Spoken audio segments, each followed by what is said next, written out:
এক বিহারি সব বিমারি চাই না, বাংলাকে বিমার মুক্ত করো। बिहारियों के अगेंस्ट दूसरे स्टेट्स में ऐसे स्लोगन्स अब आम बात है। बिहार जो एक समय पर नालंदा, मिथिला और विक्रमशिला जैसे यूनिवर्सिटीज के लिए जानी जाती थी, जहां सिर्फ भारत से नहीं बल्कि पूरे विश्व भर से स्कॉलर्स पढ़ने आते थे। बिहार वो जगह है जिसने हमें आर्यभट्ट दिया, चाणक्य जैसे स्ट्रेटेजिस्ट और टीचर दिया, और वो अशोक चक्र दिया जो हमारे झंडे के बीचों बीच है। पर ये एंशियंट हिस्ट्री है। आज का बिहार कुछ ऐसा है। बिहार में पुलों के गिरने का सिलसिला थम नहीं रहा है। बिहार के मुजफ्फरपुर में कानून व्यवस्था भगवान भरोसे है। यहाँ के सादरपुरा में दिन दहाड़े बीच सड़क गैंग वॉर से शहर दहल गया। और इसी के कारण आज बिहार के 1/3 से भी ज्यादा परिवार 6,000 रुपए पर मंथ से भी कम में अपना गुजारा करती हैं। और ऐसे में बिहार के लोगों के लिए दूसरे स्टेट्स में काम खोजना एक जरूरत बन गई। और ये माइग्रेंट्स यूजुअली कंस्ट्रक्शन वर्कर्स या दूसरे अनस्किल्ड जॉब्स करते हैं, और ये उन स्टेट्स के लोकल वर्कर्स से कम चार्ज करते हैं। फॉर एग्जाम्पल, तमिलनाडु में माइग्रेंट वर्कर्स सिर्फ 300 से 400 रुपए पर डे चार्ज करते हैं, जबकि वहाँ के लोकल वर्कर्स 750 रुपए पर डे तक चार्ज करते हैं। इसके कारण या तो लोकल वर्कर्स को अपने चार्जेस कम करने पड़ते हैं या अपनी जॉब ही खोनी पड़ती है, जिससे उनके बीच एंटी बिहारी सेंटिमेंट्स पैदा हुए। और क्योंकि माइग्रेंट्स काम की खोज में यूजुअली मेट्रोपॉलिटन सिटीज में जाते हैं जो कि ओवर पॉपुलेटेड होती हैं, तो जब बात आई इन सिटीज में पॉपुलेशन कम करने की, तो इसके मेन टारगेट्स बने अनस्किल्ड वर्कर्स, स्पेशली वो जो दूसरे स्टेट से आए हैं। और इस चीज में पॉलिटिशियंस ने भी नॉन लोकल्स के अगेंस्ट स्टैंड लिया। जैसे कि महाराष्ट्र नवनिर्माण सेना के राज ठाकरे ने कहा था कि बिहारियों को समझना होगा कि मुंबई में उनके लिए कोई जगह नहीं है। वो तो मुंबई बर्बाद करके अपने गांव चले जाएंगे, पर मुंबई के लोग कहाँ जाएंगे। और सिर्फ राज ठाकरे ने नहीं बल्कि अक्रॉस द नेशन अलग अलग पॉलिटिशियंस ने बिहारियों के अगेंस्ट ऐसे ही स्पीचेस दिए हैं। ये पॉलिटिशियंस ऐसा कह पाते हैं क्योंकि to be honest Bihar almost हर मैट्रिक में लास्ट है। बिहार की लिटरेसी रेट सिर्फ 61.8% है।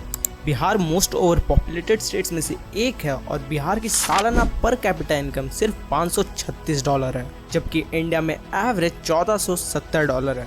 और बिहार के लिए जो एक प्राइड की बात है कि बिहार से भारी मात्रा में IAS ऑफिसर्स निकलते हैं, उसके पीछे भी सारे पॉजिटिव रीजंस नहीं है। ऐसे तो पूरे देश में लोग गवर्नमेंट जॉब्स के पीछे भागते हैं, पर एटलीस्ट दूसरों के पास प्राइवेट जॉब करने का ऑप्शन होता है। पर बिहार में लोगों के पास कोई ऑप्शन ही नहीं होता, क्योंकि बिहार में इंडस्ट्रीज और प्राइवेट जॉब्स की भारी कमी है।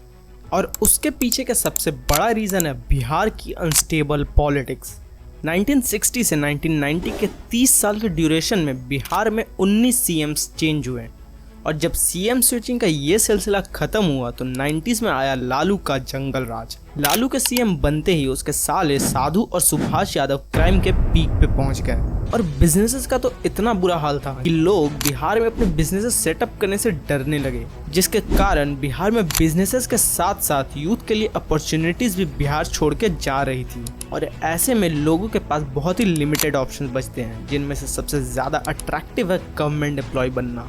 पर इससे यह एक सवाल आता है कि जिस स्टेट से इतने ज़्यादा IAS ऑफिसर्स निकलते हैं, उस स्टेट की लिटरेसी इतनी लो कैसे हो सकती है। इस सवाल के जवाब में जेंडर डिस्क्रिमिनेशन एक काफ़ी बड़ा रोल प्ले करता है। बिहार यूपी के बाद सबसे ज़्यादा IAS ऑफिसर्स प्रोड्यूस करता है, पर उसमें सिर्फ 12.9% ही महिलाएं होती है। वैसे तो यह आंकड़ा पूरे देश में ही लो है, क्योंकि महिलाएं 1/3 IAS सीट्स भी ऑक्यूपाई नहीं करती, पर बिहार में यह आंकड़ा लोएस्ट 3 में आता है। और यही सिलसिला बिहार की लिटरेसी रेट में भी देखा जा सकता है। बिहार में मेल लिटरेसी 71% है, जबकि फीमेल लिटरेसी सिर्फ 51% है। और जब तक बिहार अपने आधे पॉपुलेशन के अगेंस्ट ऐसे डिस्क्रिमिनेट करता रहेगा, तब तक बिहार का ग्रोथ होना मुश्किल है। और रही बात बिहारियों के अगेंस्ट डिस्क्रिमिनेशन की, तो मैं यही कहना चाहूँगा कि बिहार भारत के लिए वो है जो भारत बाकी के देशों के लिए है। वैसे तो हम भारतीयों के अगेंस्ट हुई रेसिज्म के खिलाफ आवाज़ उठाते हैं, पर जब बिहार जैसे स्टेट्स की बात आती है तो हम खुद वही करते हैं जो दूसरे देश के लोग हमारे साथ करते हैं, यानी कि खुद को दूसरों से बेहतर समझना।